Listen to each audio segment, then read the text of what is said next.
Hello friends, आज हम Indian constitution के आर्टिकल 39 डीपीएसपी का पार्ट है उसको डिस्कस करने वाले हैं। तो इसमें स्टेट के लिए कुछ प्रिंसिपल्स दिए हैं कि आप जब अपनी पॉलिसी बनाएं तो इन प्रिंसिपल को ध्यान में जरूर रखें।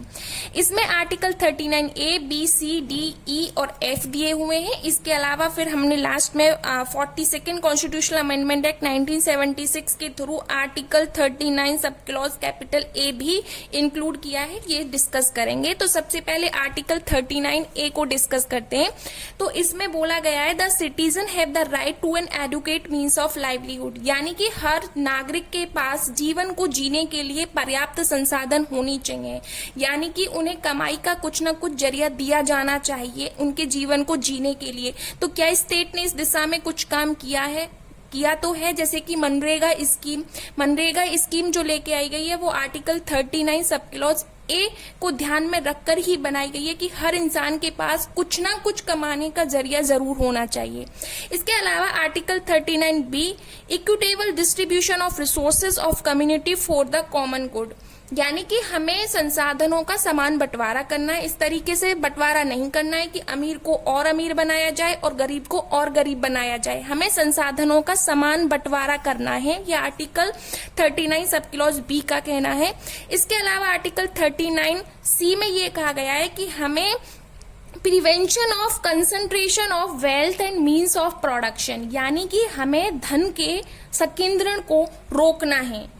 यानी कि ऐसा नहीं होना चाहिए कि बाजार में एक ही कंपनी का बोलबाला हो, हर किसी को उभरने का पर्याप्त अपॉर्चुनिटी दी जानी चाहिए। इसके लिए कंपटीशन कमीशन ऑफ इंडिया बनाया गया जो कि मार्केट मोनोपोली को रोकने का काम करता है, अनफेयर जो ट्रेड प्रैक्टिसेस होती हैं उनको रोकने का काम करता है। जैसे बड़ी बड़ी कंपनीज होती हैं, फ्लिपकार्ट, अमेजन, गूगल, ये क्या करती हैं, बाजार पर अपना बोलबाला, अपना कब्जा करने के लिए विभिन्न प्रकार की पॉलिसीज लाती रहती हैं। तो उनको चेक करने का काम कंपटीशन कमीशन ऑफ इंडिया करता है। इसके अलावा आर्टिकल 39 सब क्लॉज डी में बोला गया है equal pay for equal work for man and women. कोई एक समान कार्य है, चाहे उसको मैन करे या वुमेन करे, जब समान कार्य है तो उनको समान वेतन ही मिलना चाहिए। यह आर्टिकल 39 सब क्लॉज डी में बोला गया है। इसके अलावा आर्टिकल 39 सब क्लॉज ई में बोला गया है preservation of health and strength of worker. अब हमने काम तो दे दिया, हमने कमाने का उन्हें जरिया तो दे दिया, कमाने के जरिए के साथ साथ हमें उनके स्वास्थ्य और उनकी शक्ति को भी ध्यान में रखना है। हमें उनसे ऐसा कोई काम नहीं कराना है जो कि उनके स्वास्थ्य पर नकारात्मक प्रभाव डालता हो और उनकी शक्ति के इनएप्रोप्रिएट हो। जैसे कि हम एक 70 साल के इंसान से अगर गारा मिट्टी का काम कराएंगे तो उससे स्वास्थ्य पर भी नकारात्मक प्रभाव पड़ेगा और वो उनकी शक्ति के भी इनएप्रोप्रिएट होगा। तो हमें वर्कर्स की हेल्थ और उनकी स्ट्रेंथ को संरक्षण करना है, उनका ध्यान रखना है। इसके अलावा आर्टिकल 39 सब क्लॉज एफ में बोला गया है बच्चों के बारे में कि हमें उनके हेल्दी डेवलपमेंट का अवसर दिया जाना चाहिए।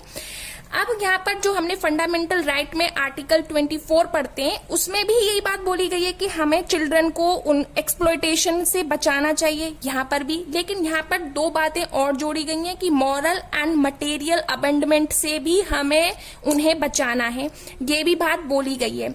इसके अलावा जब हमने article 39 sub clause A 42nd constitutional amendment act 1976 के थ्रू जो जोड़ा गया है उसमें बोला गया है justice is paramount to welfare state. Welfare state के लिए जस्टिस जो है वो मोस्ट इंपॉर्टेंट है। पैरामाउंट मीन्स मोस्ट इंपॉर्टेंट है जस्टिस। तो इसके लिए हमें इक्वल जस्टिस और फ्री लीगल एड देना है for all type of cases, चाहे वो सिविल हो, मैट्रिमोनियल हो, कुछ भी हो। अब आपको ये आ रहा होगा कि हमने ये तो आर्टिकल 20, 21, 22 में भी फ्री लीगल एड के बारे में पढ़ा है, तो यहाँ से अलग डीपीएसपी में ये क्यों डाला है? तो हमने जो आर्टिकल 20, 21, 22 में पढ़ा था वो हमने क्रिमिनल केसेस के लिए फ्री लीगल एड के बारे में पढ़ा था।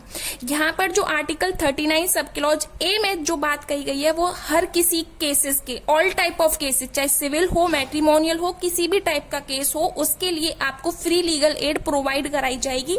इसके लिए नालसा यानी कि नेशनल लीगल सर्विस अथॉरिटी भी बनाई गई है, जो कि आपको फ्री लीगल एड प्रोवाइड कराएगी।